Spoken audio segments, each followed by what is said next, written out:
Bienvenue à toutes et à tous. Je suis Marius, j'espère que vous allez bien. Alors, bien évidemment, je vous retrouve pour vous parler de NXT Stand and Deliver. Et le show a délivré comme attendu.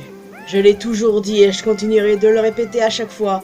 NXT déçoit rarement et Stand and Deliver a été absolument incroyable. Pour moi, c'est clairement un sans faute, tout était bon de A à Z, il n'y a rien à jeter, tous les matchs étaient bons. Franchement, après le SmackDown de merde qu'on a eu, ah mais ça fait clairement du bien. Non, parce que le dernier SmackDown, hein, c'est bon, TKO, vous cassez les couilles à tout le monde, mais le pire c'est qu'ils sont convaincus qu'ils ont dead ça. Vraiment GG, et pas dans le bon sens du terme. Ces bandes d'abrutis là, qui connaissent rien au catch et qui permettent de s'immiscer dans les storylines. Une storyline que Cody attendait depuis des années, et encore une fois, il se retrouve baisé à cause de TKO. 3 années consécutives, les amis. Il se passe un truc bizarre, ils ont une vendetta contre Cody ou comment ça se passe? Parce que rappelez-vous, hein, Mania 40, The Rock s'est mise dans le truc. Le mouvement We Want Cody sur Twitter a sauvé le truc. L'année dernière, on a implanté Travis Scott dans la connerie. Oh! À cause de qui? Harry Emmanuel, celui qui est en haut, le boss d'Endeavor, le boss de TKO, comme par hasard. Et qui a eu cette charmante idée, hein, cette année? Le même, bien sûr. Non mais au bout d'un moment, faut aller se faire foutre, surtout quand tu connais rien au business. Enfin, donc oui, j'étais clairement énervé après tout ça, et je peux vous dire que NXT, heureusement que ça existe. Ah mais clairement, sans NXT, ça fait longtemps que j'aurais fini par rage quit en fait. Je vois toujours tout en positif. J'essaye toujours de voir le positif. Vous le voyez avec mes reviews où très souvent je défends des shows que les gens n'ont pas aimé globalement, en pointant effectivement les lacunes, mais en disant que c'était pas totalement mauvais. Là, désolé de vous le dire, c'était pourrable. Clairement pourrable. Genre, ils ont cru d'être ça, c'est n'importe quoi. En tout cas, on va parler d'NXT parce que je vais pas tergiverser sur ça, parce que je sens que je vais encore partir en vrille. Fallait me voir sur Twitter en mode fuck TKO à tout va, et je vais continuer à le faire. Ça changera probablement rien, mais bon. Donc voilà, NXT Stand and Deliver a délivré, et franchement, ça fait vraiment du bien. Ça fait vraiment du bien, parce que je pourrais rajouter de plus. Nous allons donc parler des matchs, comme je vous l'ai dit, qui étaient tous bons. Aucune fausse note, tous les matchs étaient bons. On va commencer par parler évidemment de l'opener, directement le triple menace, Jessie Jane, Lola Vice, Kendall Gray. Franchement, mon deuxième match préféré du show, je vous le dis clairement. Alors, clairement pour moi, il y allait avoir un changement de titre. Alors, le truc, c'est que j'étais Team Kendall, parce que je suis une grande fan de Kendall Gray, surtout depuis Evolve. Mais j'étais aussi Team Lola. J'étais un peu indécise. Parce que Lola, encore et encore, elle a essayé, mais elle a échoué à chaque fois. Donc je me suis dit que si elle le gagne, ce serait amplement mérité. Et c'est exactement ce qui s'est passé. Lola a été récompensée suite à un match de dingue entre ces 3 femmes. C'était incroyable et j'étais tellement heureuse pour Lola, très émue, parce qu'elle le mérite. Franchement, elle a travaillé dur pour ça et franchement, ça fait grave plaisir. Le moment de Kendall viendra, ça j'en suis convaincu à 100%, je n'ai aucun doute. Et en ce qui concerne Jessie Jane, le main roster se rapproche de plus en plus. En solo, je sais pas, probablement avec Fatal Influence, à la limite Fallon, ça me plairait bien. Quand tu vois l'état du main roster, notamment du côté de SmackDown bien sûr, c'est pas ouf. En tout cas, excellent match entre ces 3 femmes, c'était génialissime. Le match suivant, peu de gens en parlent et pourtant aussi, il était incroyable. Pour les titres par équipe NXT, The Vanity Project a conservé face aux Los Americanos. Genre, il y a beaucoup de gens qui détestent le Vanity Project. Le truc, c'est que c'est fait exprès qu'ils soient détestables. Et moi qui suis Evolve depuis le début, qui les ai connus ici, je l'affirme, ils sont détestables. Mais c'est leur gimmick et honnêtement, j'espère que de plus en plus de gens auront la vision sur ces gars-là et franchement, ils sont extra. Et les Los Americanos, que dire de plus sur eux? Honnêtement, tu vois qu'ils kiffent ce qu'ils font. Je sais que beaucoup de gens détestent ces gimmicks et c'est normal, mais honnêtement, rien que le fait de voir qu'ils kiffent leur meilleure vie, moi ça me rend heureuse pour eux, clairement. Au moins, ils apparaissent régulièrement toutes les semaines, là où Pete Dunne et Tyler Bate, bah voilà. On s'inquiétait un peu pour eux, mais là ils sont présents toutes les semaines et c'est rassurant quelque part. Excellent match, évidemment le Vanity Project qui conserve en trichant. Et ouais, les Americanos ont trouvé plus tricheurs qu'eux. Le match suivant, celui que j'attendais le plus, que j'ai également adoré, mais qui se situe plutôt plus loin dans mon top de match, mais bref, Sol Ruka contre Zarya. Alors ce match, si on exclut le pré-show, j'en ai pas parlé, mais bon, je parle rarement des pré-shows dans mes vidéos, c'est le seul prono que j'ai foiré. J'ai prono Zarya, mais au final, c'est Sol Ruka qui a vaincu cette dernière, suite à un match incroyable entre les deux.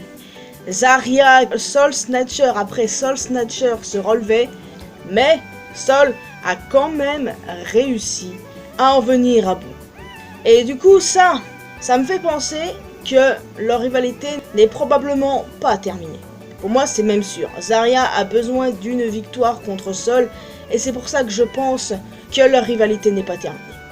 Alors le truc, c'est que cette semaine à NXT, Sol a un match contre Easy Dame. À tout moment, Zarya débarque pour lui faire sa fête. Donc prochain PLE, Zarya bat Sol et Sol est call-up. Là encore, je suis pas spécialement rassuré. Parce que bon, maintenant, le main roster... Le match suivant, également un excellent match, je vais le dire à chaque fois, mais c'est pas grave. Pour le titre North American, Miles Borne est venu à bout de Johnny Gargano. Le moment dépressif de Gargano est passé durant ce match. Il a montré que c'était Johnny Wrestling pour une raison. Mais il a quand même perdu. Et le fait qu'il ait perdu va ramener Johnny en dépression. Qu'est-ce qui peut le sauver de la dépression? Une nouvelle amitié. Et c'est pour ça qu'on a besoin de vous, les Motor City Machine Guns. Genre un clan avec eux, Johnny et Candice, moi je dis oui tous les jours. Donc le match était vraiment bon et je ne vois pas pourquoi il y en a qui disent que Miles Borne leur procure rien. Je veux dire, vous avez le droit de l'aimer ou non, mais on est quand même d'accord que le gars il est super talentueux. Ce n'est pas le fils spirituel de Randy Orton pour rien. Et ce que j'ai également aimé, c'est l'après-match où Dion Lennox de Dark State l'a attaqué, montrant très clairement que c'est lui son prochain challenger. Et honnêtement, je suis pas contre l'idée de le voir avec le titre parce que Dion, c'est vraiment celui dans Dark State qui se démarque le plus. D'ailleurs, en parlant de Dark State, ces derniers n'étaient pas très ravis que Dion ait fait cavalier seul. Bon, ils se sont rapidement réconciliés, mais je pense que de toute manière, Dion tout seul peut s'en sortir contrairement aux autres où en solo, bah c'est capote quoi. Le match suivant, qui est clairement mon match préféré du show. En vrai, quand j'y pense, c'est 50-50 avec le triple menace, mais bref. Pour le titre North American féminin, Blake Monroe contre la championne Tatum Paxley. Alors, pour moi, c'était assez logique que Tatum n'allait pas perdre maintenant, je veux dire. Le moment où elle a gagné le titre NXT, c'était feel good et tout, mais elle a rapidement perdu ce titre et ça m'aurait fait chier que ça arrive pareil pour le titre North American, mais ce n'est pas arrivé. Le match était excellent. Elles se sont données à fond, c'était exactement ce que j'attendais de ce match. Blake Monroe, les gars, c'est une valeur sûre. Je l'ai toujours dit, je le dirai encore et encore. Je le répéterai encore et encore s'il le faut, mais clairement Blake Monroe, c'est quelqu'un. Donc Tatum qui conserve, c'était le choix logique. Elle a récupéré son titre que cette voleuse lui avait chapardé. Et hâte de voir qui sera la prochaine challengeuse de Tatum et ce qui va se passer avec Blake. Blake visiblement semble intéressée de rejoindre le Vanity Project. Attention, de rejoindre le groupe, hein, c'est pas parce qu'elle accepte de les rejoindre qu'elle est intéressée par ces tocards. Rappelons qu'elle aime les femmes. Ils ont aucune chance avec elle. Va savoir s'ils vont le comprendre un jour, mais bon. En tout cas, voilà, c'est ça, mon match préféré. 50-50 avec le triple menace. Franchement, les femmes, GG, hein. La meilleure division féminine.